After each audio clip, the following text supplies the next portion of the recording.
Folks, how you guys doing? Thank you for tuning in. This is Luis LaBoy with Breaking the Silence. As we know, this podcast is about our stories, it's about motivation, it's about inspiring you to continue on with your life and getting to know who we are so that we could break our own silence with our voices and talk about it because it's like we've spoken about many other episodes that it's okay to talk. It's okay to talk and continue living, right? And with the survival and how you survived, and it's good to let us know your story.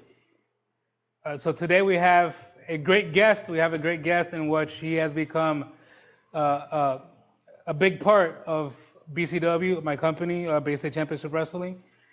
And we'll get to know him. And I'll talk about him, and I'll get to speak about him, and I'll introduce you to you in a bit.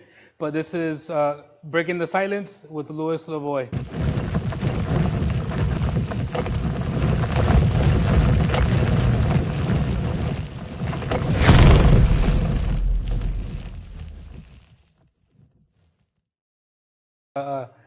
Who he is and how we know him in the middle of that ring. Because when we meet him in the middle of that ring, we know he's not really a good guy.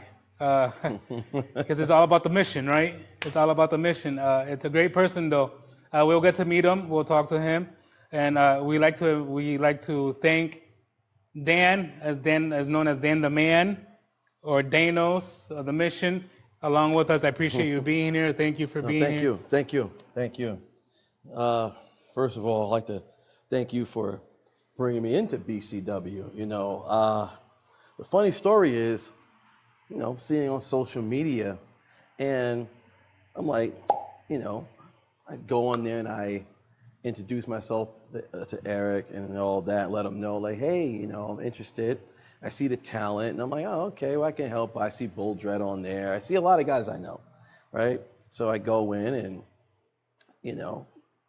we got something for you, Dan. We're going to just put you in this battle royal and blah, blah, blah. And I'm like, hey, listen, I'm here to help, if you guys need some help with a lot of guys. And there was a lot of guys that were not, you and I both know they weren't that good, but, it was visually being noticed on YouTube. But you and Eric basically were like, hey, we don't put you on, we want to bring you in and all that. And I thank you for that because you let me, a lot of people don't like to let me show my talents because, we're in the modern wrestling of the flip, dip, dives, and drive guys. You know what I mean? It's a younger generation. I understand that. But you guys let me be my character and everything and just let me go with it, being creative and everything else. And I'm always thank you for that. Thank you. Yeah, we appreciate you coming in. And actually the first time I met you was at the show.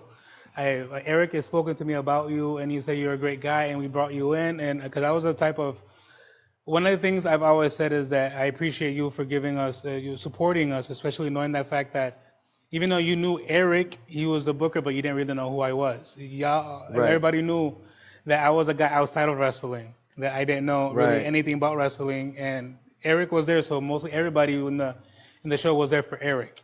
And then later, he got to meet you and got me to meet me. But as we continue, as the years went by, it's already been almost 3 years, man.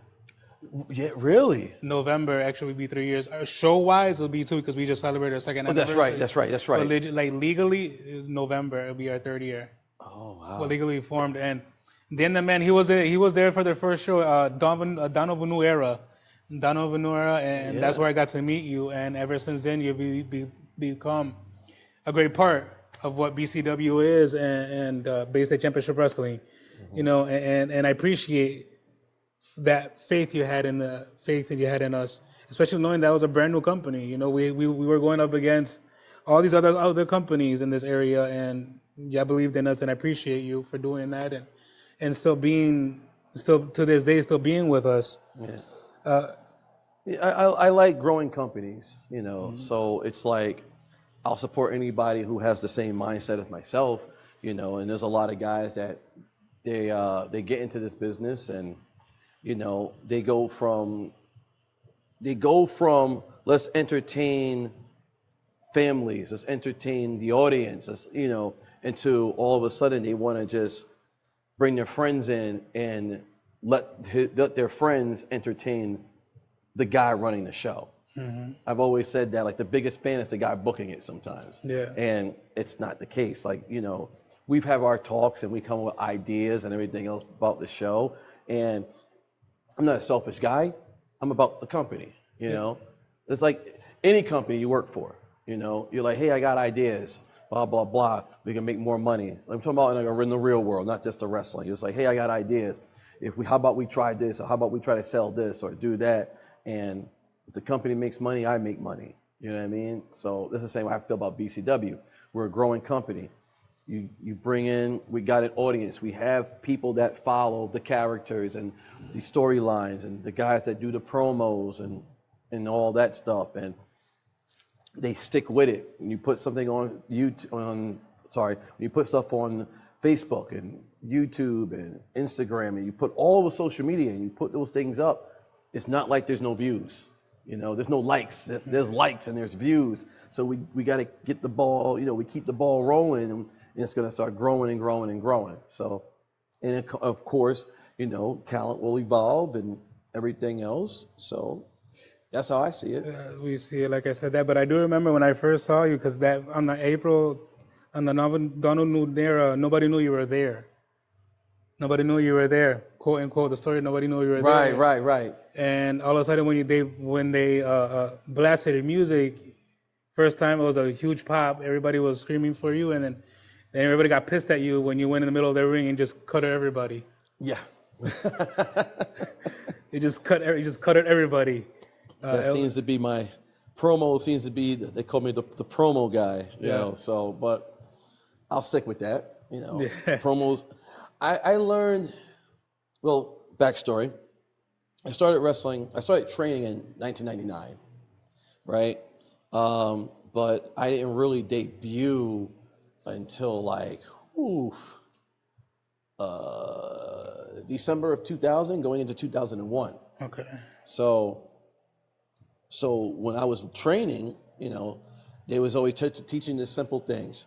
You got to have a look, you got to be able to talk, and you got to be able to work. What was the mentality back in the day? Yeah, you got to do those things. You got to look like a star when you walk into a building. I used to deal with a lot of guys that wrestled in Puerto Rico, a lot of masked guys. And they also tell me, I used to ride with them in the car. They used to always tell me, the second you walk into the building, you're a character. Look like a star, dress like a star. You know, I mean, nowadays you got guys that come in sweatpants, t-shirts, stuff like that. People used to get on me, like, because I'm always wearing suits. I love suits. In and out of the ring, I love suits. I just love buying suits. I love shoes. I just like looking good, you know. So, but that mentality stayed in my head for all those years to always look like a star, you know, walk into a building. So if I'm walking in, there's a little kid I remember walking around, I got my bag, and a little kid with his dad's like, I think that's one of the wrestlers. See? Yeah. And the second I heard that, it stood out. Even like if I'm dressed up and like, we need you to go out, cut a promo. I followed Ric Flair since I was 6 years old. Ric Flair, I never saw Flair wrestle.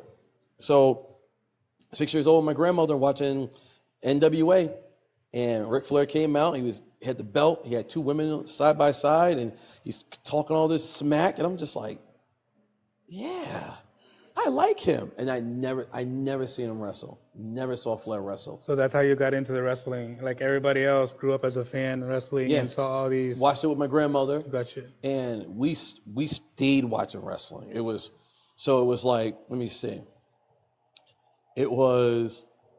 I got hooked on the NWA because they came on at 6:05, the Superstation, WTBS. But at 9, everything was Saturdays at first. So at 9 o'clock, it was the Saturday morning. Saturday morning. No, correction. It wasn't at 9, because I think 9, I was young. I was watching cartoons at that moment. But at 10 o'clock, it was the AWA. Okay.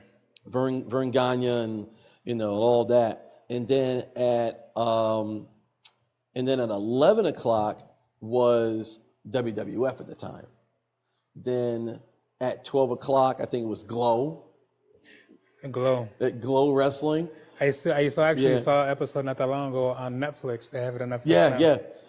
And then at 1 o'clock, it was really nothing. And then at 3 o'clock was drive-in theater. I don't know if you had it out here or where. Yeah, They had drive-in theater, all the Run Shaw Kung Fu movies. And then Mission Impossible. And then at 6:05, we watched wrestling. But then if you had like, it was one of those like channels on UHF or something like that. And that's when you get to watch UWF, Bill Watts, the Von Erichs. It was like they kept rotating every week, every Saturday. Nice. So it was like it was UWF. Then the next weekend was the Von Erichs. So I stayed watching wrestling, and then on Sunday it was the NWA Power or something like that. Like it was at 5:05, but it used to get interrupted because the Braves were playing. Yes. And then during the week, it was on Wednesday. You would get the UWF Bill Watts, because I remember Dr. Death and Ted DiBiase, and then you'll get WCCW with the Von Erichs again. I'm like, oh, I stayed watching wrestling, and of course with wrestling magazines and all that stuff. Yeah, so back in the day when there was no dirt sheets. no dirt sheets. Oh, I hate dirt sheets. No dirt sheets. No internet. I don't want to know behind the scenes. I don't want to know, who's leaving. It kills it. It kills it. I just want to see I want to be entertained. That's all. I don't want to care about backstage politics in the big leagues or anywhere. I don't care. And that's how you really knew who were the most popular ones, because of those magazines, because of territories. Yeah. Territories. But I didn't grow up. I grew up with WWC in Puerto Rico. Right. With the Carlos Colons and the Abdul the Butcher. Abdul the It's Butcher. always the same thing. It's always Abdul the Butcher. and the Heart Punch, El Puño Corazón, boom. Yeah. And all the bleeding, and all that, and that's who I grew up with. And then when I finally got over here, it was the WWF. Mm-hmm. Well, I think it was the WWF or something like that. Then they switched over. Right. The Ultimate Warriors, the Hulk Hogan, the Sergeant Slaughters. Right. Even at that point, I think Andre was still living when I first watched it. Yeah. Andre. I was in the era of the Hogan. I was in the era of the Hogans at the time. Like my grandmother was watching it, but I wasn't, because she was with the Backlunds and the Iron Sheik. I came in with the Hogan era. And she hated all the bad guys, always. Yeah. Always. She used to hate Paul Orndorff, because Paul Orndorff would switch back and forth, and she would just curse him out on TV. So, yeah. Rest in peace, my grandma, man. If it wasn't for her, I wouldn't be doing this. So tell me about where you grew up at. How was your childhood? Where do you grow up? How difficult it was for you? So I grew up in Passaic, New Jersey. New Jersey. Okay. I'm a Jersey guy. So I grew up in Passaic, New Jersey. It was myself and my brothers, right? Mom and dad. Where we lived at the time, it was the era. I think it was the PCP era, the cocaine era. Yeah. When it was just coming out. Yeah, it was big. It was big. My mother, on the other hand, wasn't part of that. She wanted nothing to do with that. My father, on the other hand, he got into some stuff, and unfortunately, he was murdered. Sorry to hear that. Yeah. And so it's just my mom and my brothers and I. But my mom got us out of that area because it was just so bad. They raided. The second she was getting us out, they raided the entire apartment complex, because everyone. It was like, at my age, I'm like, 5 or 6. I shouldn't see people with Reynolds Wrap with sniffing coke, doing God knows what. I shouldn't be seeing that as a kid, But my mother was a very educated woman, so she was trying her best. She did her best to get us out of there. I mean, we lived in a couple of slum areas because she was still. Well, being a single mother, I believe it was difficult. Yeah. Because I grew up, my mom was a single mother, and I know how difficult it was to raise 3 boys. So I imagine, and I was in Puerto Rico when that was going on, and I imagine New Jersey and that time where all of that, all of those drugs were up and how difficult it must have been. Which is a reason for my character sometimes, where they say, oh, I bash women and all this other stuff. My mom worked 2 jobs, and I always tell people all the time, my mom worked 2 jobs. She had a lot of trades. She was a nurse, she was a school teacher, you know what I'm saying? She was a social worker. Like, she had all these skills, and not one time she wanted to be a stripper. You know what I mean? Even though they didn't have, OnlyFans wasn't around back then, but mom, you see your mom struggling and doing what she needed to do, and she was walking in snow because her car broke down. she got to feed the kids. She had 4. I'm a dad of 4. So. So you have other siblings. You have other siblings? Yes, I do. I'm the oldest. Then I have 3 other brothers. So your mama had 4 boys. Mama had 4 boys. Yes, she did. All of us were wrestling fans too, but I'm the only one that It's actually in it. actually doing it. Yeah. But like I said before, growing up was rough. It was also, as I'm older now, I talk about it with my brothers, and we talk about like that whole thing, because we could have went down a whole different path, whole different path. We could have been, a drug dealer. We could have did that, but my mother, she was. I think my attitude came off from her, with the mentality. She didn't like that world. She always felt she was better than that, like you see people doing drugs and people just doing stuff they shouldn't be doing, and you can only live where your money can take you. So living in Passaic, New Jersey, then we moved to Newark. You ever heard of Newark, New Jersey? Yeah, Newark, yep. It's like, been there plenty of times. Woo! Yeah, been there plenty of They'll times. rob you in broad daylight. They'll shoot you in broad daylight. Yeah. That's how bad we lived in a basement apartment. Wow. And it was bad. It was bad. Back then they used to steal your car battery out of your car. You had to lock it with a chain, lock and chain. They would just pop the hood, take your battery. And that's it. Mom would come out of her car, try to start it, can't start. Oh, why? They took your battery and sell it. Because people are hungry. And when I say people are hungry, I even to this day, I always say people are hungry. And it's not because they steal because either their habit or they're trying to feed themselves because of their situations. Yeah. So they don't want to work hard, they want to try to make an easy way. So they'll take from others, So we lived in Newark. I remember a kid tried to rob me, old school style. Finger, coat in the pocket. Coat in the pocket. Okay. Like, give me your money. I don't have any money. I'm trying to buy now and laters. So once that happened, we moved back to Passaic, and the story was like, you went from one slum area to another slum area to another slum area, and then she just got fed up. Like once she got her first, she got her associate's degree in sociology, and then she got her bachelor's degree in sociology. I think it was in childhood development. Okay. Right. The sociology isn't easy though. No, she was studying hard. Oh, I know because I have my master's in sociology. Oh, you do? Yeah. Oh, okay. So she got all that, and then she landed a good paying job, and she got us right out of there. And she did not want to associate. Basically, it was like this. She didn't want to associate with low life. She wanted us to do better. Don't be associated with that. That's going to lead you nowhere. And that mentality stuck with us. Like, I don't deal with drug dealers. Do I know drug dealers? All my friends were drug dealers. May they rest in peace because half of them are all gone. But I didn't deal with that stuff. Absolutely not.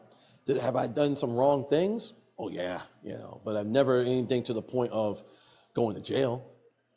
I've seen friends steal cars, people break into homes. These are my friends, like all these people. I get away from all that stuff. As a young kid, you gotta get away from that. You gotta be better than that. And something snapped, like I'm better than this. I shouldn't be doing this. I'm better than this. Not saying that I was with them when they were doing it, but you hear about it. Yeah. And you hang out with these guys. And I'm just like, I can't do this no more. So I started to become more like, as junior high and all that stuff. My mom was real strict, so I didn't really go out too much. You gotta be home at a certain time, be home at 7, had to be home at 8, hit high school. There's nothing out there in them streets, be home at this time, So once we got into a nice neighborhood, the mentality, you start to see the good life of living in a suburban area to being in the hood. You appreciate the hood, you don't want to live in the hood no more. You know what I mean? You can go visit it, hey, how you doing? But you want to go back to the suburbs, And I kept that mentality with myself because, in my adult years, I had to go through the same process that my mom went through. So I went to areas where I lived at, and it was just bad neighborhoods where I lived back to Passaic, of course, and I'm surrounded by hookers everywhere. Hookers everywhere. Like I can't leave my house. Like, as soon as the sun go down, it's like almost like a horror movie. Yeah. Like, yo, hurry up, just go do what I gotta do. Why? Because the hooker's gonna be here, and there, and it's like, and it's like they're like zombies. They're not what you see on TV. They're zombies. They're walking around. They're all hooked on stuff. And then what follows? More people like that. It wasn't a good environment. And got out of that. As my kids started once my children started getting older, I had to get them out of there. So, but I know you spoke about high school and all that and the pressure. I'm assuming I know that even though you didn't do none of that kind of stuff, but like you said you weren't an angel either. And I know there was probably decisions that you had to take while growing up, and try to stay away from all that, correct? yeah, it was the same mentality like I said before. You're starving. So, I wasn't a criminal where I'm sticking up people. Maybe they call me a con man, Yeah. I was probably like a con man, or a stuff fall off a truck and I sell it type of deal. You know what I mean? Like I knew people that knew people. Hey, you got me this computer. I'm gonna go sell it to this guy. But my hands are clean. You know what I mean? Or it started to get to the point where I would get stuff, make somebody else sell it, and I just take the money. Just keep my hands completely clean out of it. Yeah. Like I said, this is like teenage years because you're trying to have lunch money. You're trying to, of course. I want to, you get made fun of, because when people don't have much, materialistic is their wealth. You get made fun of. Everybody's in the same bracket. Everyone's in the same bracket, but they're making fun of you because you don't have the most expensive sneakers. Yeah. Right? But they live in the projects in a one bedroom with like 6 people. But they're making fun of you because you don't have good sneakers. You know what I mean? Everything's materialistic, which nowadays is the reason why kids are wearing school uniforms. You know what I mean? Well, I grew up with school uniforms anyways, so I grew up in Puerto Rico, and that's all we had was school uniforms. So when I came from Puerto Rico, when I finally moved to Puerto Rico, we didn't have school uniforms at that time. Right. So and that's where I saw a lot of the stuff, and my mom was going crazy too because as a single mom with 3 boys, she was struggling too. So we weren't really able to use or get those brand new Nikes the way we wanted, and we had to go. I wore Pro Players and Pumas. Yeah. And at that time you couldn't wear those because KRS-One was dissing Pumas. So now you couldn't wear Pumas no more. So you got to find the cheapest pair of Nikes to wear. And the Nikes I was buying were like $20. They didn't match nothing I wore. I just wanted a pair of Nikes. Yeah, just wanted a pair of Nikes. And then people think like, oh, you bought bootleg Nikes. People back then, everyone was focused on what you wore and what type of haircut you had. And I couldn't afford a haircut back then. I couldn't afford sneakers. I mean, it's my mom buying everything. I don't have any money, So when did you first start working? I started working at the age of, oh boy, I think it was like 13. I was a candy stripe nurse, just trying to, make a little money. It was like one of those work programs in the summer. Yeah. And then I landed a job at Kmart. Wow. Kmart. I was working at Kmart part-time after wrestling. 'Cause I was wrestling. I would wrestle in high school. Greco wrestling? High school wrestling, amateur Greco, whatever it is. Grappling. I did that in high school for the whole 4 years. So I think my sophomore year, or whatever it was, I'm not sure, but I know my sophomore year I landed my job part-time working at Kmart. And then junior year, same thing. Sophomore and junior year. My senior year, I didn't have a job, so I wasn't really working. I was just focusing on school, trying to get to a good college and everything else. So, and then once I did land in college, I landed a job in the mailroom. Okay. In college, yeah. So how was those school years, and how was the school years for you graduating and all that? And high school was more. I was a very shy kid in high school. You were shy? Yeah. Oh yeah. I mean, let me tell you that. So I was very talkative in elementary school, like 3rd grade, 4th grade, 5th grade. When I got transferred, I got to 6th grade. I just shut up. I wouldn't talk no more. I would stay quiet. And my teacher at the time, I remember her name too, Mrs. Wasserman. I don't know if she's alive or not. She introduced me to the Diary of Anne Frank, the book, and I became like fascinated with it. And I was reading it, so everybody made fun of me because I was her teacher's pet. I sat right in the front. I wanted to know everything. So a thing about me is I love culture. I love different people's religions. Even though I'm not a religious man, I like to learn about religions, and I respect them, you know. So with her being Jewish, I just wanted to know everything about her culture and the religion and everything. It was like I read the Diary of Anne Frank front and back, and then every day I would just ask her about, you know, her whatever the religion was, whatever. I'm not sure which, because there's different type of Jewish cultures or religions or whatever. So I was just interested in that. But then when I got to junior high, I was still shy. I wouldn't talk. 7th grade, I didn't talk for the whole entire year. I would just raise my hand here, and that was it. But for some reason, I became like student council president, and people voted me for all these things. I'm like, I don't talk. I just stay quiet because I was shy. And what started to get me out of it was we had these speech presentations. So I think I'm the same way now. So if I'm in a room and it's full of people, I'm not the loudest guy in the room. But if you put me in front of a microphone, then I'm boisterous. I can talk. I'm a character. So what got me into that was I was in my speech class, and I gave the speech, but I was giving the speech as someone else. So then when I got back to my desk, I was quiet. Didn't talk for the whole 35, 45 minutes in the class. So the teacher pulled me to the side, and she goes, I want you to be part of my theater class. And I was like, oh, okay. I was all shy, okay. And we would reenact, just play characters. And I watched a lot of movies, couldn't go nowhere, I had to stay in the house. So all I do is watch movies. So the second I was told to perform, no problem, I became a character. And everybody else in the class, they were too busy being too shy, or they're embarrassed and everything else. And I started to learn if I'm in front of an audience, I'm a character. I'm not embarrassed at all. But if I'm like sitting at my desk and everybody's like, look at Dan, all of a sudden I'm embarrassed and everything. It was weird. It was so weird with that. And I took that acting 7th grade, 8th grade, and then I just kept performing. I would constantly perform for other schools, the high school, all that. And it was so weird because everybody would look at me and they knew I wouldn't talk. But the second I put on a lab jacket, do something to my hair, make myself like a mad scientist, I can perform. And they were like, it's so weird. You don't talk when you're back here, or you don't talk during school. And I'm just like, I'm not shy. I don't say I was shy. I say, I'm not shy. I talk. But I was really, I wasn't very how I am now.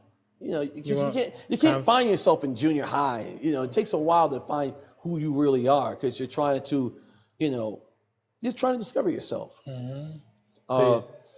Going into high school, there was no more acting because I couldn't take rejection too well. I tried out for 2 plays in high school. One was Dracula, and the second one was I think it was The Wizard of Oz or something. And I auditioned for one of the roles, and I got turned down. And each role was because the class president got the roles. And I'm in my head, I'm just so angry. I'm like, I'm better than him. And I was so mad, I never went to go see the plays. They're like, nope, I didn't get the part. I don't care. That's how it was. So I got into wrestling. I got into amateur wrestling in the 9th grade. But I was training with my cousin at the time while I was in 7th and 8th. So I was learning moves, takedowns, double arm, all that, double leg, all that stuff. Then when I got to high school, freshman year, I was Sophomore. What class? Weight? Weight? Oh my goodness. Freshman year, I was 103. Okay. Freshman year, I was 103, and then because I started training a little bit, I went from 103 to 112. my freshman year. And then I went from 112 to 119 my sophomore year. And that was tough. And then I went my junior year, it was 112, 119. So I stayed. Because the only thing that lacked in high school wrestling back then, what I see now, is you just wrestle. They didn't train you about nutrition. Because I can't get strong if I'm eating 25-cent cookies and quarter juices. Yeah. You know what I mean? Like, how am I going to get strong while these other guys in these other schools, they got a gym. They're eating right. They're meal prepping. And I'm sitting here, 4 cookies, juice. Go to lunch, a cheese sandwich, because I didn't like eating the cold cuts they had there. So how strong can I really get? Yeah. Did I win a lot of matches? Yeah, because I was quick.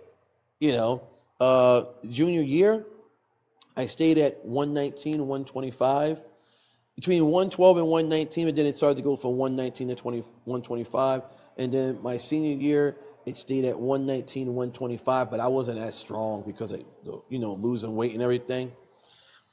And then when I got to college, it went to 135. Also, you did wrestling in college I as well? wrestled in college also. I did only one year in that because I was more focused on putting on weight. Because body, what do they call it? Body dysphoria? Like, I'm butchering the word, but it's body dysphoria. Yeah, something like that. Yeah. Where I think I'm too small compared to men and women who think they're too big. No matter what, I'm always thinking I'm too small. I'm in a world of giants. I need to look. At least if I can't get taller, I put on some muscle. So I just kept working out and eating and trying to bulk up. So I went from 135, I got to 150. And I was like, okay, because then I wanted to start to pursue wrestling at an early age. And you want to pursue what type of wrestling at an early age? I wanted to get into pro wrestling. They had a pro wrestling ring. They had a pro wrestling ring in my at one of the gyms I was training at. And how old were you when you first? When I tried at the beginning, I was like, I was around like 19 years old. Back then I was at 19, and the guy tried to rip me off. Basically, they try to sell you a dream. They had a ring and a tennis court, like the little racquetball things. So I saw guys training. I guess they had a local. Cause I didn't know about indie wrestling. All I know, I saw a ring. I want to be a wrestler. Yeah. And that's it. So the guy was like, "Yeah, it's gonna cost you like $3,000." And I'm working at I'm like, do this. And I was working in the mailroom at the time. So I was like, "Oh, I got the money," and the guys weren't there. Cause they wanted me to give them money like right then and there. But the thing was, like, one of these other guys, he told me, and this is the rough parts of wrestling that I'm happy that a lot of guys don't go through. He told me, he goes, "Not for nothing, with your skin color, you might not get booked. And your weight, you might not get booked." And he wanted me to become a character. He goes, "Maybe you can be like a gangster or a pimp." And but it stayed in my head. So then that didn't happen. So I stayed, I'm still in school, finishing up school, doing work and everything else.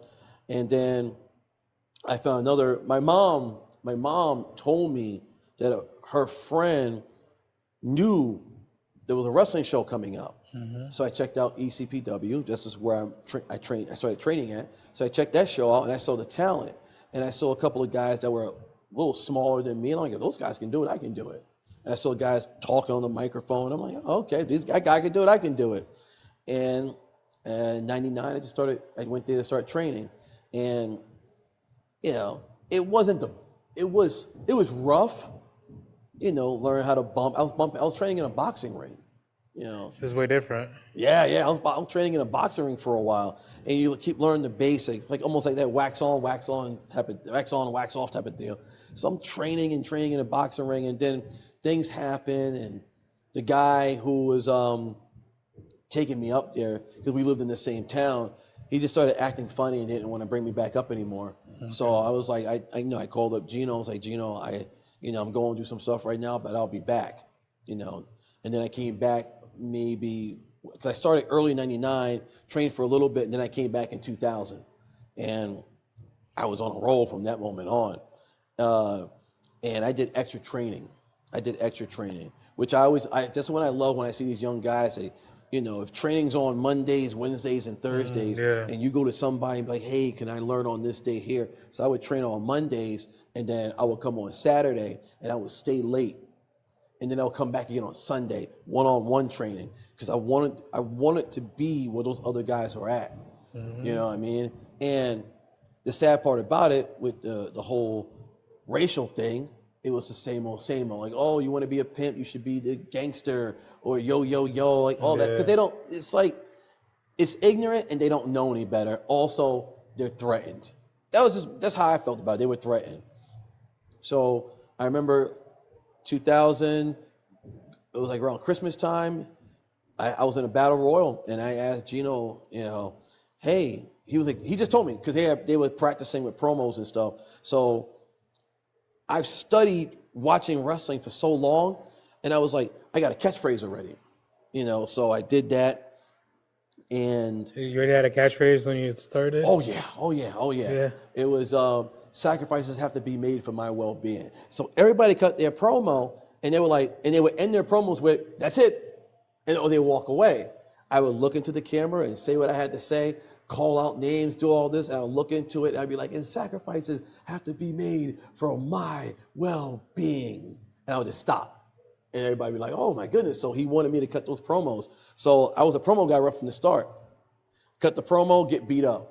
Yeah. I got, had people hate me. Was I a great worker or a good worker at the time? No, I knew like 2 moves. I had 2 moves, and my gear was horrible. I wore like these black leggings in wrestling, amateur wrestling. I had no gear. I was like, so yeah, it was rough. And I just dealt with a lot of dudes that were just like, I was in the era of grown men compared to now. It was like a lot of young men. It was a lot back then. It was grown men where you go in the locker room and they're talking about their boats, their cars, paying for their kids' colleges. Yeah. You don't see that now, but back then that's what it was. But they didn't have that many people of color in their locker room. You know what I mean? So it was like, when you come in there, the first thing people thought was I was going to be a flash in the pans, think I know it all. No, I want to learn this. I want to learn the business. I want to learn the ins and outs and everything else. I want to, train. I want to learn about psychology. That's what I wanted to know. And I didn't know psychology back then because, just little moves. Everyone just teach you moves. They don't teach you psychology. They don't teach you the etiquette of how, when you walk into a locker room, how to talk to people and all that. Did I learn the handshake thing? I learned that. But then other than that, you didn't learn the, if you have a problem, or if you had a bad match, you don't flip out. You go talk privately. You handle like gentlemen. You go talk. Or if the old school way, if you made a mistake, someone would beat you up. Receipts. Yeah, I don't believe in that. I don't believe in that, because if you mess up, how are we gonna have it doesn't make anybody look good. And then you're giving someone your body. Now you're gonna sit there and get mad and punch him in the face or kick him for real. Don't do that. So you got into wrestling around 99, and you say you debuted it around 2000? Yeah, 2000 going into 2001. So it's gonna be 24 years already, 25 years already. If you count your first year. I don't know how I'm still going. Every time I have a certain match, I always go, I don't know how I'm still going. I don't know. Because you're wrestling, you've been older, you've been wrestling more years than actually my son. He was even born. Yeah. There's a lot of kids that weren't born when I was. It was like, I saw you when I was, how old were you? Like 6. Like, oh dear Lord. It was like, I know it was a couple of guys, they were like 15, 16 years old, right? And then I was like, dude, how old are you now? He goes, I'm 31. You're 31? How long have I been doing this? It's crazy. It's like, I think it's more of, wrestling is my therapy. It's my therapy. So you weren't wrestling, when you first started wrestling, it wasn't in this area, you were somewhere else? No, I wrestled mostly in New Jersey, New York, North Carolina, Delaware. Okay. When I first started. I was in those areas. I came out this way, oh goodness, a friend of mine called him the Wolfman. He used to work with me in New Jersey in shows. So he came to Connecticut. And have I done shows in Connecticut? I used to do stuff in Fairfield with ECPW, but then I needed to branch out because New Jersey was oversaturated with wrestlers, you know. So I was like, let me try and quote unquote, let me try a new territory. So I started coming out this way. And I think the first place that took me in was PGW.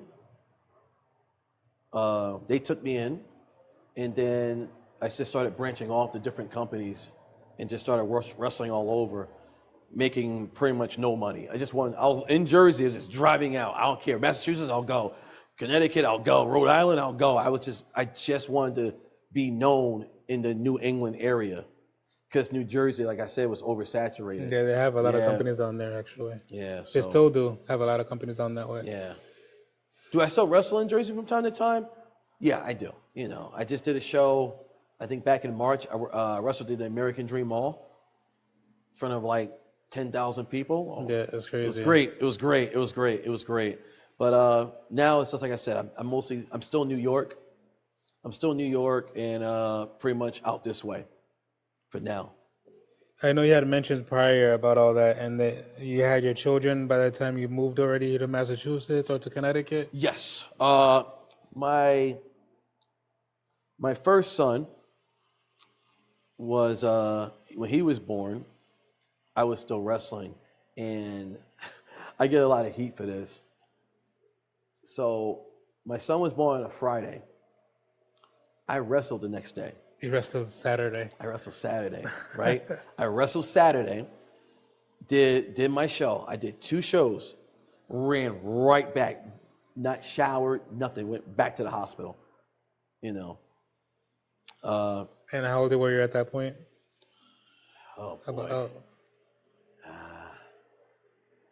I was probably in my late 20s. Okay. Late 20s.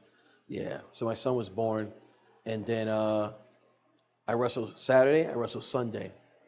Came right back, and they were like, you know, you're like, I wouldn't do that. I would be like, I needed to make extra cash. I wasn't working. Yeah. I wasn't working. You know, and then in my life, I lived a certain lifestyle at a time. So, you know, so I have a lot of children. So you catch me. You understand what I'm getting at. I lived a lifestyle. So. The Ric Flair type of lifestyle. All those women, woo, right? Yeah. But I wouldn't say. I would call them more.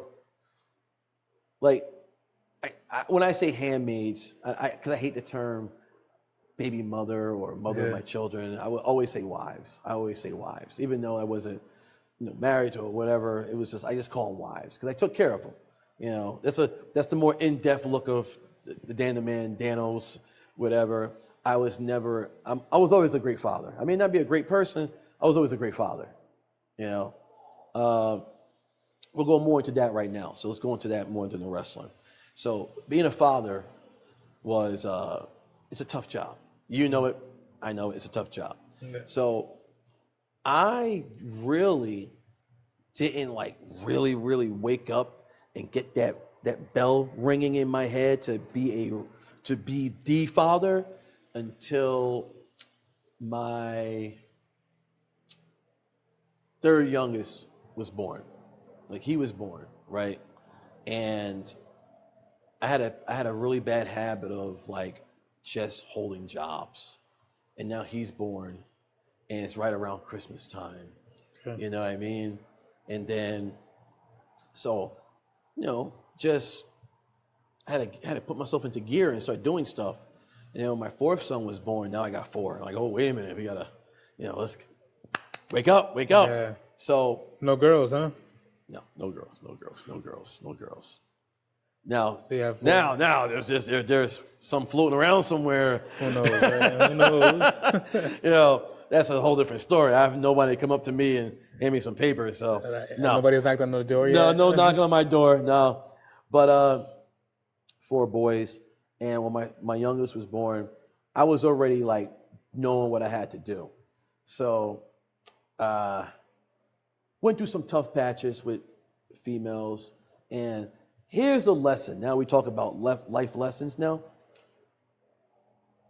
When people ask, because you ever notice that when people break up, it's always the other person's fault? Yeah. They never talk about themselves. Well, I'm going to tell you the reason why things didn't ever work out for me. You want to know why? I never took charge of the situation. I never took charge. I teach that to my children now. Always be in charge and take lead. You never want to have your woman worry if your rent going to get paid, is the car note going to get paid. Because I'm an old school guy. I used to believe in go to work, hand the woman your paycheck, she take care of the bills, and that'd be it. But if you're not doing your part, how can she do hers? You know what I'm saying? So I started to get myself into gear with that. And when I learned that lesson, I was like, I didn't take charge. Back then, I was very, very emotional guy. I would yell and scream, throw things. That doesn't solve anything. You know, not domestic violence way, but just the typical arguing. If people are arguing, it doesn't work. You got to be a leader. If your woman is upset, you got to be like, okay, let me be the rational one. Let me be the logical one, and let me break this down. Let's figure this out. And as I got older, I got wiser in those things. The thing was, that was my fault. Like everything that happened is a cause and effect. You do something like this, they react. Now you got all this chaos going on. You know, you got to deal with this, you got to deal with that, you got to deal, and it costs money. You know, so and dealing with, in my world, dealing with one woman and another woman and another woman, and it got crazy. You know, because the worst thing in the world is when you got outside interference. Other people they don't understand. They never understood that life that I lived. So it was like, get your pitchforks and your torches and let's go after them. No matter how great I was as a father, as a human being, they wanted to just burn me at the stake. So now, father of 4, I had got custody of my 2 due to some legal situations. Basically, it was like I said, I'm no angel, but at the same time, it was like cause and effect. But at the same time, I'll put it to you this way, so I don't really go into full detail with it. Let's just say the other person snapped, almost like they just went crazy. Yeah. So mental health. Yeah. So I had to do what I had to do and grab the boys and take care of them and step up, like super step up. And it was tough because I'm an old school guy. I'm not a cook. I don't know how to do laundry. Like I'm sitting there, I'm like, my kids crying, like, just work with me. I'm trying to pat them in the head. I don't know how to boil eggs. I'm like, I'm that guy. I'm so used to my woman cooking and taking care of the laundry, and I just hand the money. Here, go buy the groceries, do that. Nah, I got to do all this stuff. So I started to like sympathize with, you know, these women. I'm like, how the hell you women do this stuff? You know, like now I figure out my mom, like, how the hell did you do this? Right? And I only had the 2, but I still took care of all 4. Then something tragic happened in 2020, which kind of also, it's like an origin story of certain things in my life. In 2020, my other boys, their mom passed away, right? And it kind of, it changed me. It changed me in so many ways. It changed me to the point where I didn't feel nothing no more, right? Okay. Because not only did it was just a domino effect. It was like I lost her.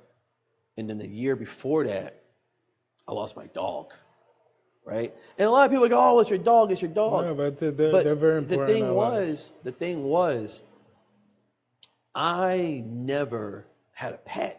Like I've had pets, but I have pets that will never love me. Snakes, lizards, that stuff. They're trying to take my head off. But I'm like, oh, I love Daddy loves you. They're a snake. But I had a dog, and that was a rescue dog. I had a Shih Tzu. Her name was Miss Marvel. So, you know, when people see like my phone or my watch and everything, it's always her face on there. I have a credit card of her too. You know, like I know I'm going around, but we're gonna get to that.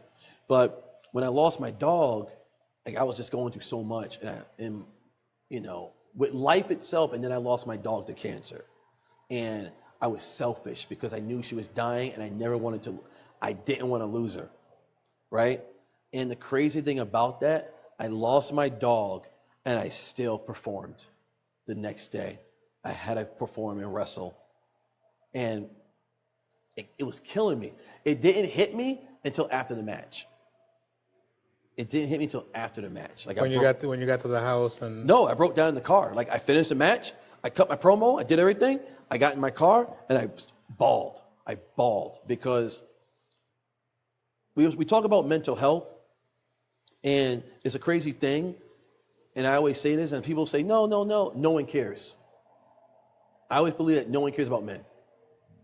It boils up, and we have to suck it up, and we got to do what we have to do. No one cares about a man's feelings. If a man cries, he's a puss. You know what I'm saying? Yeah. If he shows any type of feelings, he's emotional, he's sassy, stuff like that. They can't let loose. But if then he doesn't, he's toxic. Yes. So and we're then, stuck. And then there's a lot of men that just can't take it, and they end themselves. Yeah. You know what I'm saying? And I'm not for that. So yeah, I broke down, and I wasn't the same. So now we fast forward, like I said, years later, you know, when their mom died, it was just like so many things happening. And I'm like, what do I do? What do I do? And it was like, it hit me because none of my boys had moms. None of them. And I'm just like, this is not what I wanted, you know? Mm-hmm. Despite how I am, these boys need a mom. So now I have to do what I have to do, and I'm not a nurturer. That was their job. I'm an advisor. I'm their mentor. I'm their father. You know what I mean? Yeah. So, you know, I got to look at my younger son, and I had to tell him that his mom passed away. You know how hard that was to tell him that his mom passed? It was the hardest thing in the world. How old was he? Right? How old was he though? He had to be. How old was when they? Yeah, I think he had to be like 6, 7. Well, yeah, still they're baby. They're still young. And at that time, I'm struggling myself to get it. It's not like I had a home, but it wasn't big enough for everybody. Mm-hmm. And I'm like going through all this, and I'm struggling and all that. And this is why I talk about mental health. The things that I had to go through just to get everybody together. It's sad, and at the same time, it was sickening. And this is the first time people will probably hear this if they actually watch it, because what I went through, no guy, no man, no woman should ever go through what I went through. It's like you think you have support when the mother of your child passes away, and no one supports you. They only see you in a certain light, and they only think about is my children as extra cash. Yeah. You know what I mean? Yeah, I get you. Yeah. That's how they saw that. And once again, I never had time when she passed away. What angers me the most on that, I'm open up to you on this one. What angered me the most is I'm at a show in Rhode Island, right? So you know what? I always do the rewind thing. So let's rewind again. The last time I saw her was August, right? She passed away in September. I saw her in August, and I asked her, hey, you okay? And she was, yeah, I'm going to the whatever. It was on a Sunday. I always saw her on a Sunday. We'll just talk. I play with the kids. She does her chill with whatever, and that was it. And then I would text her, hey, just checking, make sure you're okay. I know you was going to the doctor. No reply. Hey, you're okay. Just check on you, make sure you're okay. No reply. Then I would get happy face, sad face, smiley face. Like, what? So I hit my son up. Like, hey, I tried to text your mom, try to see what's going on. He goes, oh yeah, she went to the, you know, medical whatever, you know, those 24-hour things. I'm like, yeah, but that was on a Sunday, dude. I'm hitting her up now. It's Thursday. Where is she? So he's like, I don't know, Dad. So I go down there on Sunday, try to find out what's going on. And everybody's secretive. Sister's secretive. Grandmother is secretive. Everyone's secret. Like, yo, what's going on? So I go, yeah, I'm going to go see her. They tell me, no, you can't go see her because of COVID.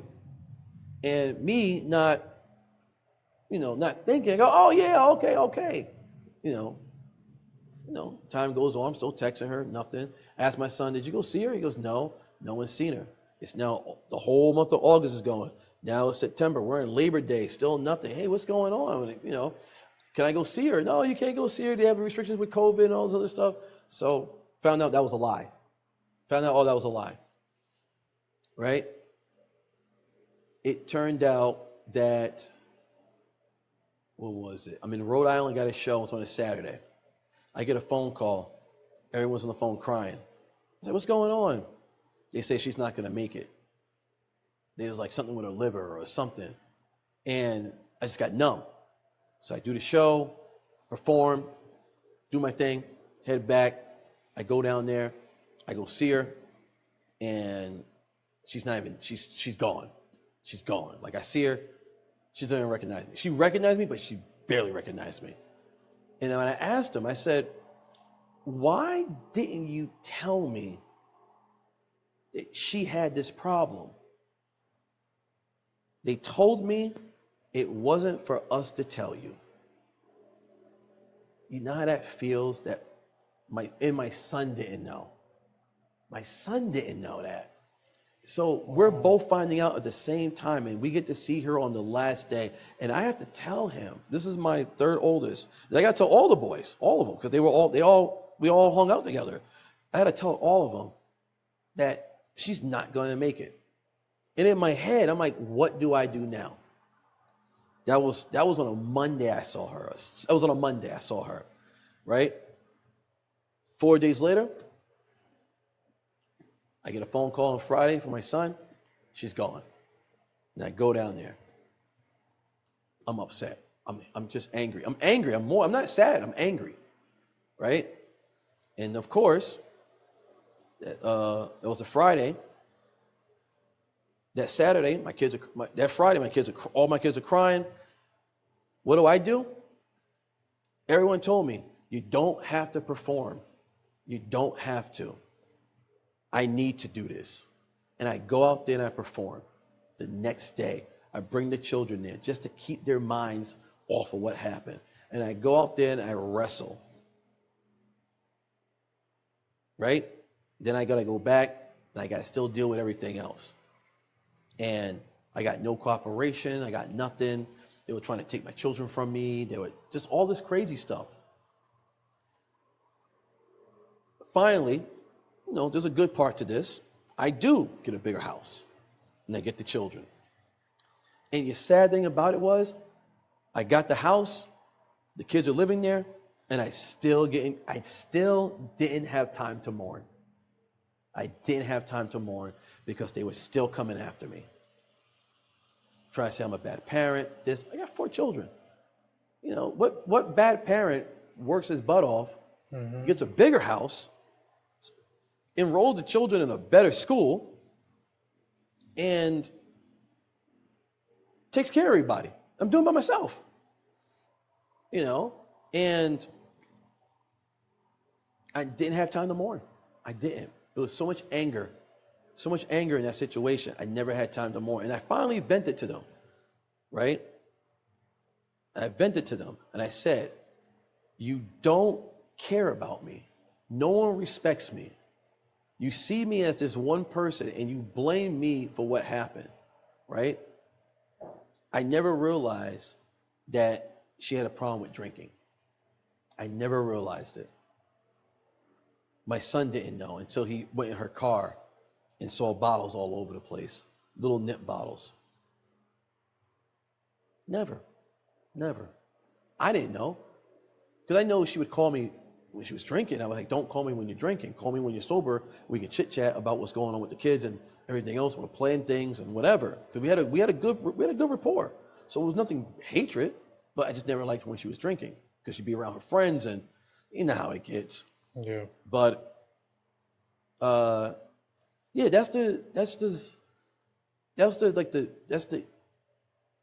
origin of how I am the way I am these days, because nobody cared. Even during her service, like I'm sitting there, and nobody came up to me.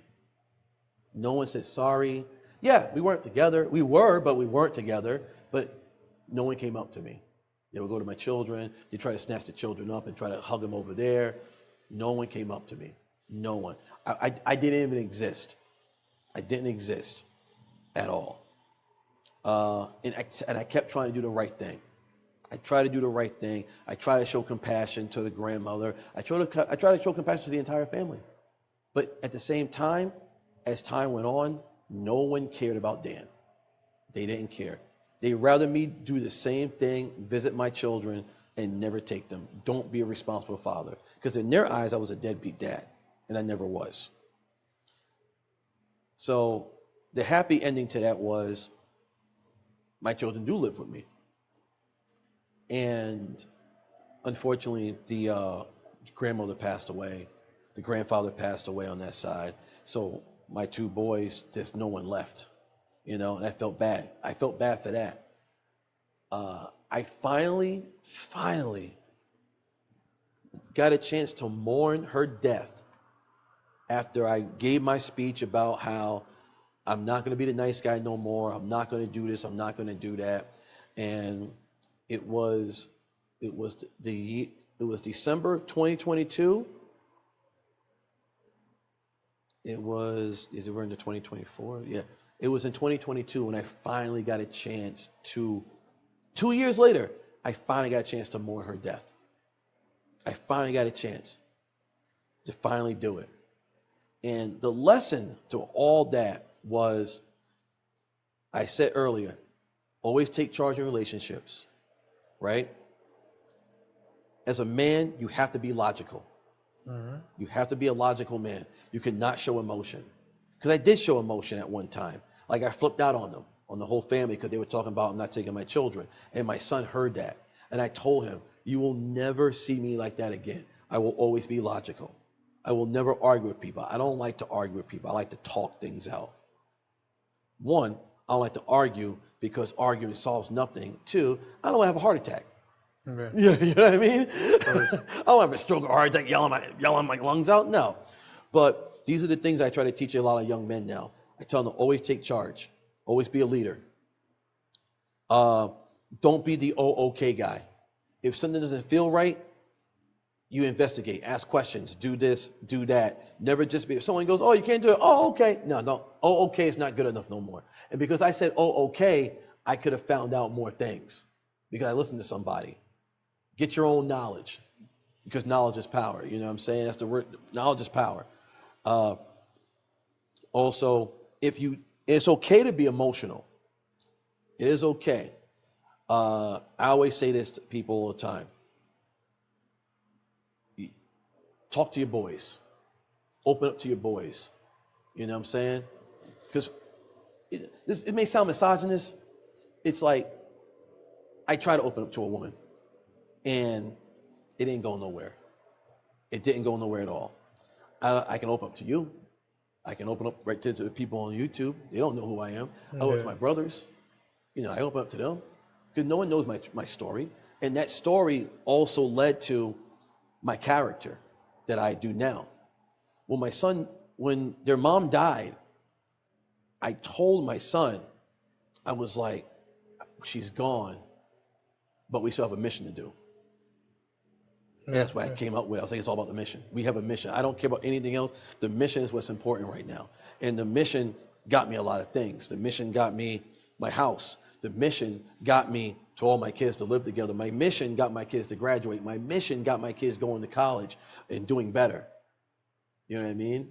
My mission is providing me a better health, And my mission is still having me do what I do. And my mission is to help people, guide people, And yes, I say things that might sound misogynist or might sound rude in this new era, but I'm speaking from my heart of what my experiences are. And not everybody goes through what I go through, but I'm speaking from my experience. I can be the wise old man to certain people, but I try to educate people on a lot of things. I try to tell people to stay away from things. I tell people all the time, don't do this. I wouldn't advise you to do that. I say, go with this. Another thing I try to advise people on is money. You know, a lot of young guys, they want to buy the fancy things. You know, how about you put that money away and save up, buy yourself a house. Apartments are horrible to try to get. Try to get yourself a house. Save your money. You don't need to buy all that. Do you really, really need it? Do you really need it? If you got extra money to spend, then so be it, but save your money. So the mission for you is not just it's not a gimmick thing. It's reality. Yeah. I turn my real life situation into wrestling. Into Danos. Into Danos, yeah.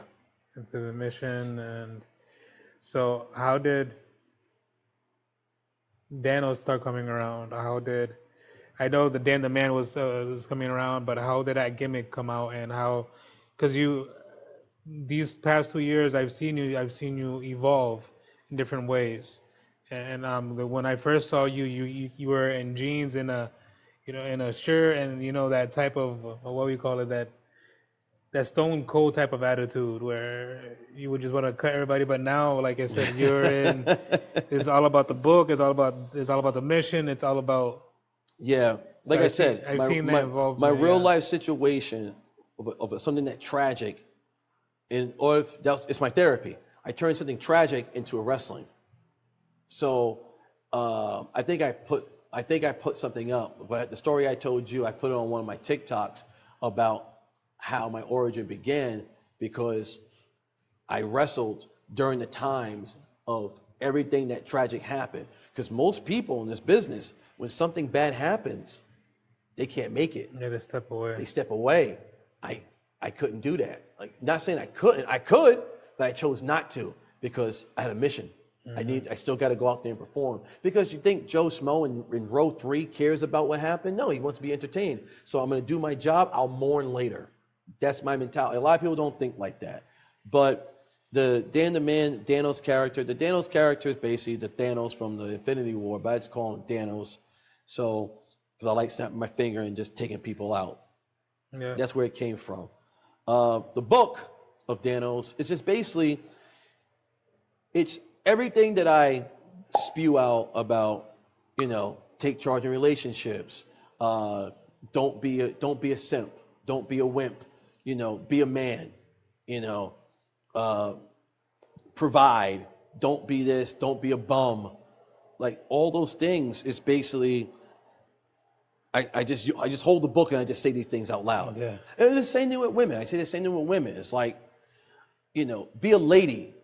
Like, I don't know any young teenage women or anything like that. I don't, because my cousins and my sisters, I have older sisters, so I don't have to educate them. They know better. They know how to act like a lady. We live in an era now where attention is the new currency.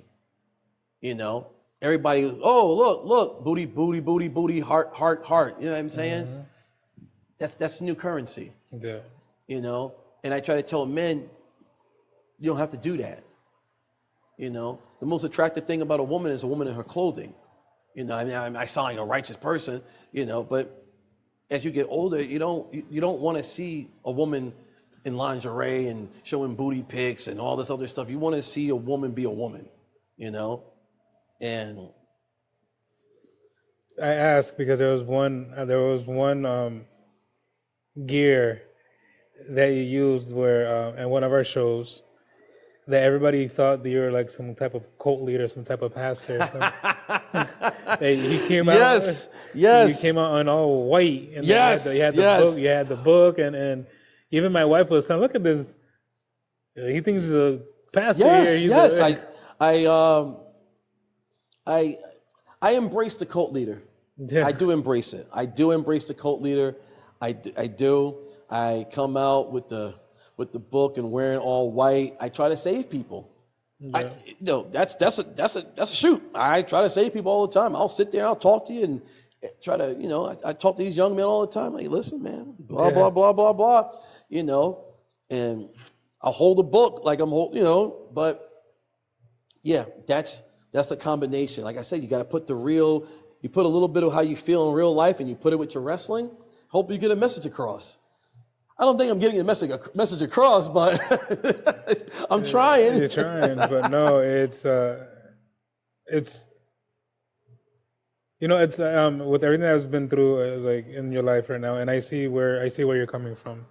I see the fact that they brought your tragedy into the wrestling, and how wrestling has become your new therapy, I guess, your therapy, or Yes. just like your pet you had before, that was your therapy. Now wrestling Right. has become that, and I see where that's coming from, because even though I don't really get into the ring as much, but it saved my life too, and Right. in a different aspect, as in a different aspect, but I see where you're coming from, and I sometimes when I get into the middle of the ring, I feel like this is crazy. You could tell how many people boo you and how many people are in love with you, but with you is just besides the point, because everywhere we go and uh, people start cheering for you, but then they start booing you because of something. Even Puerto Rico, when we went to Puerto Rico, Oh. so you have people chanting Puerto Rico, and then you have other people chanting United States, and they're not from United States, but they're still chanting USA, and Well, it's just like Homelander. So. yeah, you were actually. Yeah. But I see that, and I'm starting to see who's the person behind Thanos, and I know we all talk about kayfabing and we all talk about this, but I think Yeah. it's important to a degree where people know that we are real people, Right. that Thanos is a real person, and people Thanos go through he has his own issues, but yet he puts it aside just to hear you boo. Pretty much. That's just pretty much. But you talk about what wrestling saved your life. Wrestling educated me. It did. I remember seeing these promoters going to promoters' homes, and they got cars they already paid for. Hmm. They got homes, and I'm looking like, what am I doing wrong? Yeah, What am I doing wrong? So I think they promoters. I mean, as a promoter, it's a business. it is. A lot of wrestlers make it as a hobby. They don't turn it into a business. So they'll go out there and they just go out there and they perform and they're still broke. You know what I mean? Like that's not how you should be.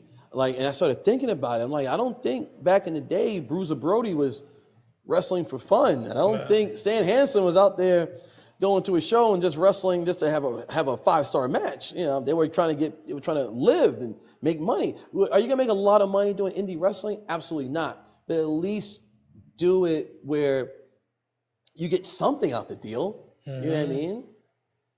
It's like I said at the beginning, you trusted us, the company, enough to wrestle for the company, especially knowing the fact that you didn't know who I was. You knew Eric here and there because he was within the industry. No, I didn't know anybody. You didn't know I didn't know anybody. I didn't know Eric. I didn't know you. I knew the boys in the back. So was I was I wanted to present myself Hmm. in the most professional manner I can, and I was like, I'm willing to help, and I was nervous because I would say when you say you're willing to help, it's like you're on audition. Like, let's see what this guy can really do. Yeah. Is he gonna for himself? Is he selfish? Can he really do what he says he's gonna do? So there was a lot of pressure, and you guys gave me a job, and I did my job, and I was still like, hey, if you need anything else, and then like I said, I didn't really chit chat with you as much because they were like, it was like one of those things where the chain of command Yeah. type of deals. Like, don't talk to him, you talk to me. So I Yeah. would talk to Eric about a lot of things, and I would just throw ideas and constantly like, hey, what about this and what about this? And it wasn't just about me; it was about this person and that person. Well, what do you do about this guy? Well, how about we do this guy with this guy? How about we do this and this? Hmm. Well, what do you want? What ideas you have with me? Because they never had ideas. He didn't have ideas for me at first. I was just focused on everybody else, and then I was like, well, how about we do this? And then he came with an idea, and I came with an idea, and we just started going with it, you know. And I then when Eric departed, you know, you and I started talking, and we started picking each other's brain and everything else. And I'm glad that you believe in my Yeah, I know. I noticed a lot because when the show debuted, we got stopped because of COVID. right, We got closed because of COVID, and we didn't have a show from the April show. We didn't have a show till like December because of COVID, right, and then so I started noticing. I noticed a lot when we got into the theater, when we started giving our weekly episodes where Eric was leaning on you a lot too because of helping him out, and that's when I started noticing things. Right. Because at that point, Eric was the booker. I was the person behind the curtain. I was just that. I was the Yeah. lead. I was the He president. I was that person right. He where. gave me the job of making sure everybody did what they're supposed to do, and then Yeah. everybody was coming to me like, "Hey, what do you think about this? And what do you think about that?" And I yeah. noticed it. I noticed it, especially during the weekly shows. And there was one point. There was one time that I was excited, and I went to the back to tell Eric. It's like we were full house. Hmm. And I said, we're full house. He said, no, really? And you walked out and you saw, he was like, holy and that's what I like. He's doing it for a different reason, and that's when I started noticing things, and because I was the type of person, and I'm still that type of person where Eric was the booker. I wasn't gonna get into it. He bounced ideas off of me, and then we bounced off ideas off him. But he was the booker, Hmm. and I let him be the booker. I wasn't gonna be that type of person where it's like, no, I'm not gonna let you do this.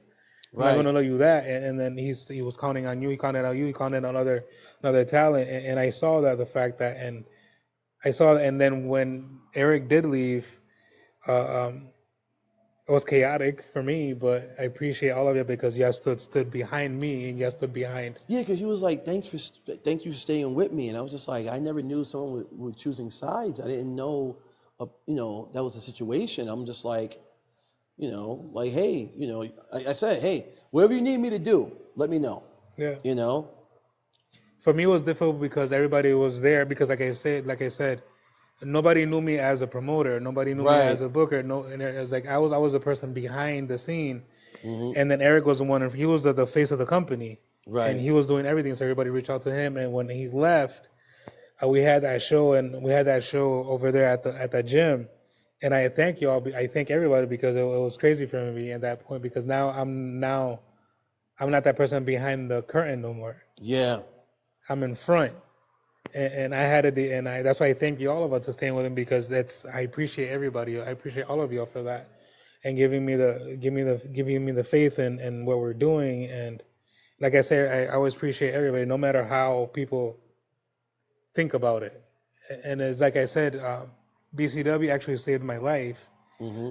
because I'm gonna tell you now because when I first started BCW, I was way over 600 pounds. Mm. And when we went to do our first show, I was still about 400 pounds, almost 450 pounds. And as we started building, I started losing a lot more weight, and I went through all my went through my journey. I'm still going through my journey, Hmm. but it's the 3 years that BCW has existed. I've lost over 300 pounds. Congratulations. So and it also helped me through addiction because when I first started BCW, I was addicted. Mm. I was in addiction. So by creating BCW, it helped me break morphine Ooh. Okay. and break my addiction. So that's why I'm saying it saved my life. And when I say I appreciate all of y'all is because y'all were there from the beginning, from that get go. Hmm. And it's going through our journey and you saying seeing it grow. Yeah, we still have a lot to go, but we've grown a lot. I think this is gonna be funny. I think my mission with BCW also is, it's like, I hear the stories, I hear all the things when we have talent, and I want to get us out. I don't want to ever get us in that type of category of mud show, Yeah, no. backyarders. I don't want us to be in that category. I want us to be a professional wrestling show. Family entertainment, so the boys and girls and mom and dad and their grandmas can show up and with good talent. You know what I'm Hmm. saying? Good talent, good storyline.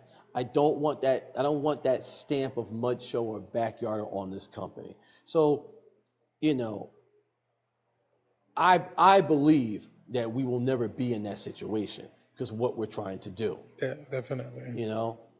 So, uh, and I can relate when you just mentioned about addiction because I forgot to mention that at one time, which I try to advise a lot of young men. During my era of wrestling, as you know, pills was a big thing, Hmm. and I almost got addicted to Percocets and Vicodin. Because of the pain. I got dropped on my head. This is a crazy story. I was out in Pennsylvania. I got dropped on my head. And back then, everybody was just popping a pill. And I was like, dude, my neck. He was like, here, take this. I don't know if it was Perk. I don't know if it was Vicodin, but I took it, right? So then what started to happen was, during the summer, I'm going to this show, that show, that show. So I was doing the cheat code. I want to feel nothing. So I pop one before I wrestle. So now I can take a bump here, I can fall here, do that. And what caught my attention was, I remember I was just popping them and I was a little bit more slurring with words. I remember I was on the phone with my buddy, we just had a match, and I'm like, yeah, we're going to go to the bar. So you can't perk and then go to the bar. Next thing you know, I heard myself, and I'm like, oh my goodness. But then, whatever. It took for my friend, may he rest in peace, he came to me, he was crying, because we had to wrestle each other. He's crying because he's so high. And I was like, now, I could have caught an attitude and be like, absolutely not. But I carried him through, even though he was a little, you should never do that. I would never recommend it. But he was a little out of it, but I carried him through it, and I got him through it. And he passed away, like, I think 2 or 3 days later. Wow. And I caught a panic attack after that. And I was like, oh my God. I took whatever bottles I had of Percocet and Vicodin, and I poured them down the toilet. I knew at that moment I beat it because I started fiending for it a few days later. And I was like, oh my goodness, I was almost addicted. So that's why I can. Yeah. No, and that's why I absolutely love BCW, and we've been through our ups and downs, like in growing company, and growing company, and so this journey has taken us a lot of places. Yes, and I will always thank you for Puerto Rico. Let me explain. I want to give you your flowers, give you a round of applause, whatever. A lot of people, like I said before, and this is not a boo-hoo, Dan. It's like I get caught in a category of I'm a storyline guy, I'm this and I'm not. So I'm not everybody's favorite guy to get selected, you know what I mean? But for me to get the opportunity to go to Puerto Rico, like, it was the greatest thing in the world for me. It was like I finally get to leave and wrestle somewhere else. Yeah. You know what I mean? And I'm always appreciative, always. You have no idea. So for the first time going out there, like, and the crazy thing is like, I've got family members, my kids are half Puerto Rican, you know what I mean? They're half Puerto Rican, half Italian, but my kids are half Puerto Rican and I've never been out here, you know what I'm saying? Their family members are from Puerto Rico and I was never out there. And for me to go out there and to do what you love. To do what I love and also to soak up the culture. Yeah. It's like, oh my goodness, like I was on, and you told me, like you like that just the sun and the energy. It was like, you feel that, right? I felt alive. You know what I mean? Yeah, I remember you saying I don't need any pills. I don't need to. I remember you saying that because we were at the restaurant. Yeah. And you said, I was like, I woke up this morning not needing nothing. I was feeling good, and that's when I told you it's the environment, it's the heat, it's just the culture, the air of the Puerto Rico. Yeah, no aches, no pains, no nothing. Just good morning world, So it's like, it was great, and I cannot wait to go back because now I'm gonna make this one pretty much like a mini vacation this time. Because it's not stressed out. I got a better airline, so there you go.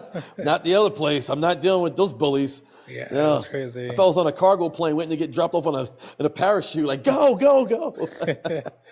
So, but I mean, I know that you also I know you also work for other companies, not just BCW. Yes. And you've been around for almost, like you said, 24 years. And I know you've been, for us, you're a tag champion, which the Mission is one of the favorite people, even though they get booed all the time. But yes. You go tell everybody loves the Mission. Stan Michael and Dan DaMan of the Mission. Well, we can't forget Bam Bam now. And I was going to say that. And our women's champion, Karen Bam Bam, also part of the Mission. They absolutely love you. They boo y'all, but just one of our greatest fans, and one of the greatest fans that I hope. Let's get back again. Yeah. Josh, Rigor. He's one of Yes, when I first saw him, he was in the my biggest corner. fan. He was in the corner hiding, and now he's like he's. I've been seeing pictures and videos of you putting your hand on him, like and doing all. It's all about the mission, Yeah. and I see that, and I There's a couple appreciate of Mission fans out there at BC. There's a couple of Mission fans. a couple of There's a mission. couple. Yeah. So, but what's next for Danos? I know that we spoke about Puerto Rico, and I know we have our coming events, but hmm what else is going on for the mission? What else is what's behind what's For for the the future? for the future, it's more of trying to get the name more out there, more content, more understanding the individuals, trying to recruit more at the same time. We do have other members. I know You know, I know two more members. yes, we do have. Which one of them were one of them actually both of them were at one of our shows. Yes, Daje Simone, Daja, which is she's an awesome person. right, and Red Sawyer And Red was Sawyer. another mission member. But he's a little, I'll get him under control sooner or later. But It's okay. he's a little crazy. But he's part of it also. I'm still trying to recruit more from other areas. But right I now, know this is a unit. I know there was another person there, but I tried bringing him to the company once, but it just didn't work out. Patrick Saint's no longer with the mission. No, I'm not talking about Patrick Oh, Saint. okay. No. Greatness. Greatness went MIA. I don't know where he's at. Okay. He's out doing the Lord's work, I guess. But yeah, At one point, I heard that he was part of you as well. yeah. But so and now forget about all that. Now for the mission you have Daje, Red Sawyer, Bam Bam, you and Stan. Yes. That's the 5 core. Right. I'm trying to find 2 more to make it to 7. Make it a 7. You want to make Yeah. the 7 disciples. Yeah. But but no, I'm trying. I have old Team Shazam members or old, maybe I'll try. I'll look around. But in the meantime, like I said, it's just more like just getting these individuals out there, and letting them shine. I don't need the spotlight all the time. I don't need it. I can just be the guy, hold the microphone, talk, let them do their thing. talking about that, how did you get what we call Stan, the singer of the mission? Stan came to me with the help of Brother Greatness. As you know, I love grand entrances. Yeah. So Brother Greatness was like, I have a guy who can sing. And I was like, I seen Stan before. I watched him work. I was like, I know that guy. Tell him to come on. I gave him bullet points, and he made up a song for me. I was like, you're part of the mission. You're part of the And that was mission. it. That was it. That was it. He became a member of the mission. I remember the first time he came onto one of our shows, which was It was the Christmas show. It was a Christmas show, Yes. yes, and then No. It wasn't the Christmas show. It was before that. It was the Pamusa show that we had. Yes, the It was Pamusa, yes. and where we sang and where he sang and I mean it was a crazy entrance because I remember him. I think y'all came down the stairs. He came down the stairs. came I down- came through the entrance with everything. Yeah, and it's because brother Sam Bradley, he's the Pamusa guy. He's the Pamusa owner. He absolutely fell in love with Stan because he was singing. And Sam Bradley, he came from the entertainment world. Right. He did record. He has a couple albums and under his belt too. So he absolutely he loved Stan and what he did, and he loved the mission. And I think it was the mission, which I have to thank y'all, which really caught his attention. And now because of mission, and he came back for a February show and did the 2nd year anniversary for the Pamusa Cup. So it was because of y'all, the mission. All right. It was because of the mission, and I, like I said, I appreciate all of you. And we've had people from the beginning. I mean, that's been there from the beginning. You were one of them, but we've had a lot. The same crew, mostly the same crew that's been us, Right. with a couple exceptions, but Yeah. mostly been the same crew. Miggy, our head ref, our senior ref, Q, yourself, Bull, BD, Right. Shotgun, Sean. Sean, Jiggy. Oh yeah. Yeah, you said shotgun. Yeah, you said shotgun. Shotgun. There's been there's been a lot of you that stayed with us in the beginning. There's a couple exceptions, that haven't been able to come back, but Oh, don't forget about the Buff Dads. the Buff Dads, of Don't forget about course, the Buff Dads. the Buff Dads, they're at the beginning, and Southern Discomfort too. They're Yes. coming back. Oh, they're coming back? They're coming Okay. back.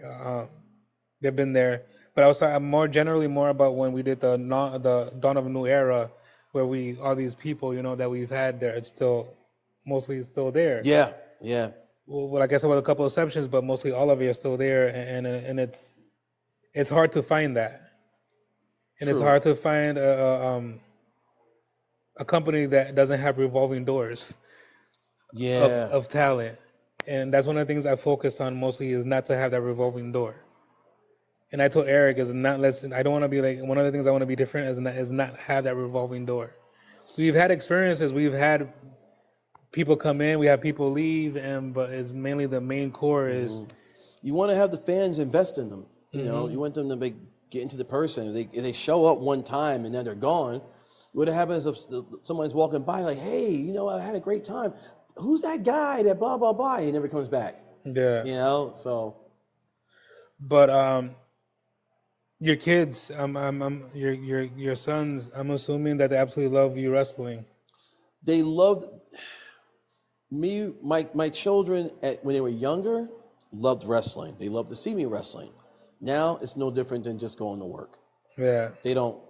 Oh, you're gonna go wrestle? Oh, okay. I'll see you when you get back. Yeah. That's it. Now there was a time they would go because they saw my merch was selling at one time, and they were like, oh wow, because they know if I sell merch, we're going out to dinner. Yeah. Right? You never go out to dinner. I was going out to dinner no matter what, but it was like, hey, listen, I made this much money, get what you want type of deal. Yeah. But it's on the house type of day because we sold merch. My kids learned that, and we went to a show in Harlem, Spanish Harlem, and they were selling their action figures, so they could make money. They were learning. Are they big fans of wrestling? They still watch it. They're not into indie wrestling. They'll watch clips on YouTube here and there. They don't do the indie wrestling. They'll still watch WWE, and they know psychology. That's the reason why they don't like too much of indie wrestling, because they'll watch it and they'll be like, "This doesn't make any sense. This doesn't make any sense." Like they like, just like a lot of people, they want to invest in characters. Like anyone can go out there and flip around and punch each other and hit each other with light bulbs and all that, but if they don't know who they are and it's a character, So my kids, they just like characters. They don't care for whatever, and they've so far they know what I'm going to do anyway. Like, oh, he's going to talk all this smack, and talk on the microphone, and it was a funny tell story. People tell men to call him daddy and all that. Yeah. My wife is one of those that hates it when you say that, but she loves you guys, and my wife is one of them. Oh, call me daddy. Yeah. But no, I mean, it's like I said, it's great having you with us, and I appreciate you all the time. But what about those? And what will you tell those that want to join the industry? I would say, one, get an education. If you get into wrestling, train the main things. Work on promos. Work on your body. Work on a character. I would always say watch a lot of movies. These movies, these writers give you the best movie lines, and you can use them in your promos. Find a character that can fit. I've changed so many times in characters. I will imitate. I've imitated Agent Smith from The Matrix. I've imitated Thanos. I've imitated Lex Luthor. You combine characters, and characters is what makes you who you are. People identify with that. And then, of course, learn your craft, study, watch some old school videos, and then, of course, watch some new school wrestling as well. That's what I do. I'll go back and I'll watch Kowalski and Buddy Rogers and be like from 1960 something. Yeah. And then I'll go watch some New Japan. And then I'll go watch some Mid-South. And then I'll watch some 80s wrestling. And then I'll go back and I'll watch another 1972, or I'll go, I watch all types, but you just study the craft so you know. So. And for them to get into the industry, what do you tell them? Find a decent school. That's the number one thing. Find a decent school. Like I would always, I'm gonna put it out there. Slick Wagner Brown, test of strength. Um, I would recommend that school. You know what I mean? Like, because it's not like you go to this wrestling school and you train for 6 months and they put you out there. Like, he puts them through the ringer. He makes them ready. I don't know any other school that does. I'm not knocking all the wrestling schools, but I've seen what TOS, Bobby Ocean, and Slick Wagner Brown have done, and I'm always like, man, if I was a younger guy, I would definitely come here. And it's not because I wrestle there; it's the fact that I've seen what they do, and it's just like, Yeah, Bobby Ocean, he's a good person. He's a good person. yeah. So what would you tell?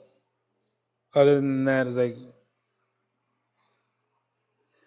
what lesson from all your life, from the entire everything you went through, from all your years in wrestling, what will you tell them, and what do you learn from all that, and what they For could what learn? I've learned in wrestling is save your body.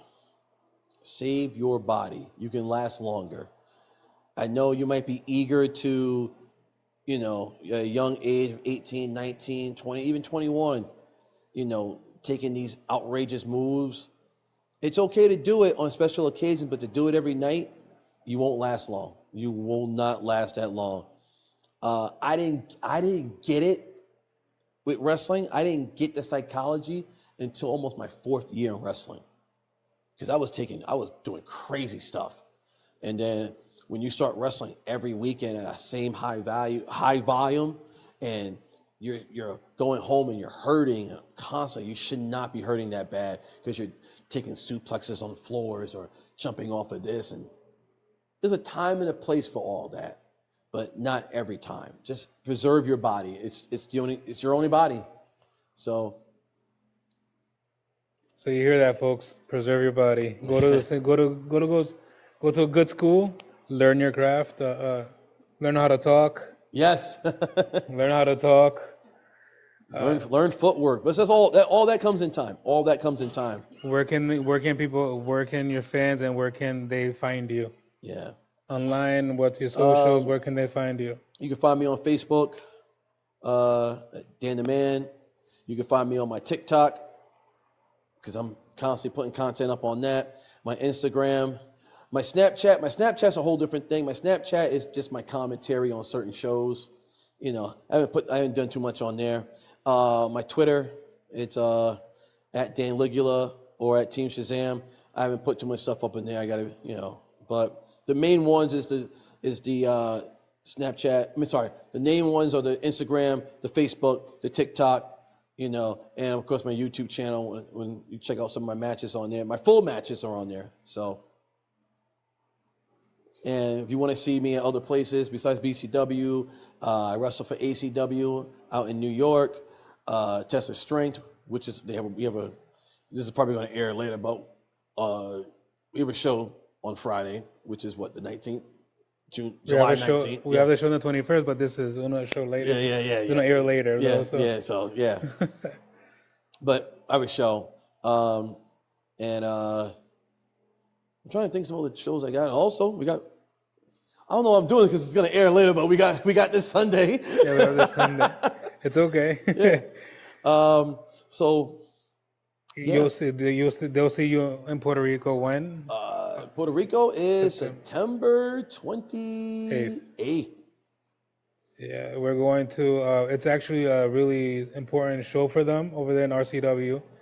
Is their second anniversary? Oh, okay. So you're right. You guys are wrestling in their second anniversary, and other stuff that we're over there, and plus they're doing a like Hall of Fame type of show, or to a lady that we've had on our show before. I think I met her. Yes, I did. Carmen. Yes, I met her. That show is dedicated to her. Okay. Because even though she's not that well known here, but in Puerto Rico she's very well known. She's a Hall of Fame in Puerto Rico. I've heard. She's a Hall of Fame in Puerto Rico, and she's managed Savio. She's managed all those people, and she has a great mind. So that show is actually dedicated to her. Oh, nice. So we'll be over there. We'll be there, but we have to show them who BCW is, but But yeah, what else? Do you have anything else planned in the future for they could catch up with you? And As of right now, we don't. Pretty much that's about it for now. You never know. Things change. Contingency plans happen. But as of right now, we're just going to keep focusing on just maintaining, doing everything with the mission. All the guys and gals just getting reps in, doing their thing, and just, entertaining. definitely, I thank you for coming on, and Thank thank you you. for Thank telling you. us your story. And Hmm. hopefully, what I know has inspired everybody to be motivated in life and to continue surviving in life and working on themselves, improving themselves, involving themselves. And like you heard his story, tragedies upon tragedies, but he's still here. He's still here. He's still living. He's still I still breathing. function. I still function. He's still breathing, and that's the most important part. And just take care of yourselves, take care of your well-being, take care of your mental health, take care of your health. But I appreciate everybody. Like I said, thank you once again for coming here and being with us, taking this time, telling who's the person who's behind Dan, the man, Mhm. Danos, and whoever else you have in mind. Yep. So let's end it with this. And remember, it's all about the mission.